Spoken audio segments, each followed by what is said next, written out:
Video pertama kan, ini kita benar-benar minim pencahayaan ya. Nanti ketika di siang-siang nanti kita perlihatkan ini keadaan di tempat ini seperti apa. Ini di sebuah lokasi pemakaman orang bermata sipit, berkulit putih. Inilah kan, hampir tidak terlihat ya.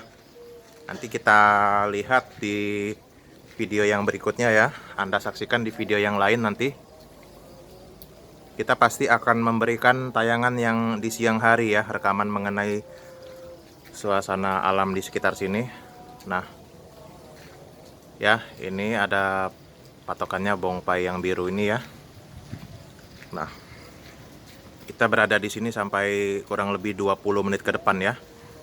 Berjumpa di video yang lain, video keseruan uji nyali tes berani di kuburan. Terima kasih.